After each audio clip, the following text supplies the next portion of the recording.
നമുക്കൊക്കെ വളരെയധികം ഇൻട്രസ്റ്റിംഗ് ആയിട്ടുള്ള നമ്മളൊക്കെ നമ്മുടെ ഒരുപാട് സൗഹൃദങ്ങളെ കണ്ടെത്തിയ ഫേസ്ബുക്ക്. ഈ ഫേസ്ബുക്കിനെ കുറിച്ചുള്ള ഒരു കഥയാണ്, ഫേസ്ബുക്കിൻ്റെ ഒരു ഹിസ്റ്ററിയെക്കുറിച്ചാണ് പറയുന്നത്. വിക്കിപീഡിയയോടാണ് ഈ ഒരു കഥ പറയുന്നതിന് കടപ്പാട്. 19 വയസ്സ്, $1000, തോൽവി സമ്മതിക്കാത്ത ഒരു മനസ്സ്, ഇത്രയും കൈമുതലുണ്ട് എങ്കിൽ ആർക്കും ഈ ലോകത്ത് വിജയിക്കാം എന്ന് കാണിച്ച മാർക്ക് സുക്കർബർഗ്.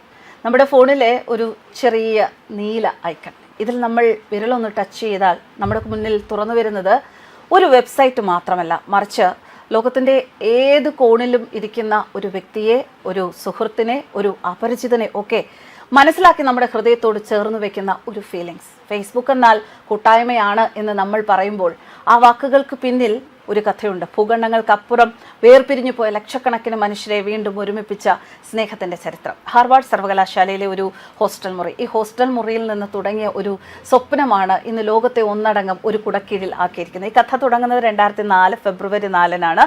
മാർക്ക് സക്കർബർഗ് എന്ന 19-കാരൻ തൻ്റെ സുഹൃത്തുക്കളായ എഡ്വാർഡോ സാബ്രിൻ, ഡസ്റ്റിൻ മോസ്കോവിറ്റ്സ്, ക്രിസ്ക്യൂസ് ഇവർക്കൊപ്പം ചേർന്ന് ഫേസ്ബുക്ക് എന്നൊരു വെബ്സൈറ്റ് ഉണ്ടാക്കുന്നു. വെറും $1000 എന്ന ഒരു ചെറിയ മൂലധനത്തിൽ തുടങ്ങിയ ആ ഒരു സംരംഭം മനുഷ്യർക്ക് പരസ്പരം സംസാരിക്കാനും വിശേഷങ്ങൾ പങ്കുവയ്ക്കാനും ഒക്കെ നൽകിയ സ്വാതന്ത്ര്യം അതിരുകളില്ലാത്തതായിരുന്നു. ഹാർവാർഡിലെ ക്യാമ്പസിനുള്ളിൽ തുടങ്ങിയ സൗഹൃദ കൂട്ടായ്മ ദിവസങ്ങൾക്കുള്ളിൽ ലോകമെമ്പാടുമുള്ള ദശലക്ഷക്കണക്കിന് ആളുകളുടെ ഒരു നിത്യജീവിതത്തിന്റെ ഭാഗമാവുകയായിരുന്നു. ശരിക്കും അതൊരു സാമ്പത്തിക വിജയമായിരുന്നില്ല, ലോകത്തെ പല ഭാഗങ്ങളിലുള്ള ആൾക്കാരെ നന്മയുടെ നൂലുകൾ കൊണ്ട് കൂർത്തിണക്കുകയായിരുന്നു. 2005-ൽ ഫേസ്ബുക്കായി മാറിയ പ്ലാറ്റ്ഫോം ശബ്ദമില്ലാത്തവർക്ക് ശബ്ദം നൽകി. ലോകത്തിന്റെ ഏതോ കോണിൽ ഒറ്റപ്പെട്ടു പോയവർക്ക് തങ്ങളുടെ പരാതികൾ പറയാൻ, നീതിക്ക് വേണ്ടി പോരാടാനൊക്കെ കരുത്തുറ്റൊരു പ്ലാറ്റ്ഫോമായി. പ്രളയകാലത്തും മഹാമാരിക്കാലത്തും ഫേസ്ബുക്ക് ഗ്രൂപ്പുകൾ വഴി നടന്ന ചില ഏകോപനങ്ങൾ ആയിരക്കണക്കിന് ജീവനുകളല്ലേ രക്ഷിച്ചത്. രക്തദാനം, ചികിത്സാ സഹായം, അങ്ങനെ പരസ്പരം അറിഞ്ഞുകൂടാത്ത മനുഷ്യർ ഇവിടെ കൈകോർക്കുകയാണ്.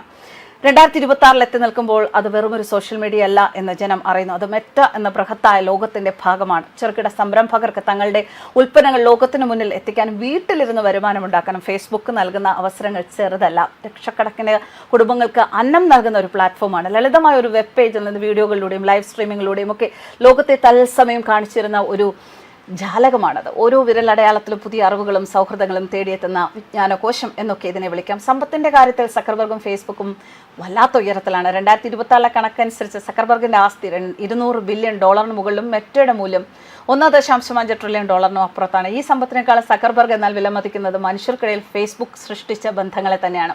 ഇൻസ്റ്റഗ്രാമും വാട്സാപ്പും കൂടി ചേർന്നതോടെ മനുഷ്യ വിനിമയത്തിന്റെ ഏറ്റവും വലിയ അടയാളമായി ഇത് മാറുന്നു. കാലത്തിനനുസരിച്ച് മത്സരങ്ങൾ വരുന്നുണ്ട്, പക്ഷേ സൗഹൃദത്തിന്റെ ആ പഴയ ചിരട് ഇപ്പോഴും ഫേസ്ബുക്കിൽ തന്നെ. ഒരു ഹോസ്റ്റൽ മുറിയിലെ ചെറിയ ഒരു ആശയം അതിനെ ലോകത്തെ മുഴുവൻ ഇത്രമാത്രം സ്നേഹത്തോടെ ബന്ധിപ്പിക്കാൻ സാധിക്കുമെന്ന് നമുക്ക് കാണിച്ചു തന്ന ഒരു ഇടം തന്നെയാണ് ഫേസ്ബുക്ക്. News desk കർമ്മസ്.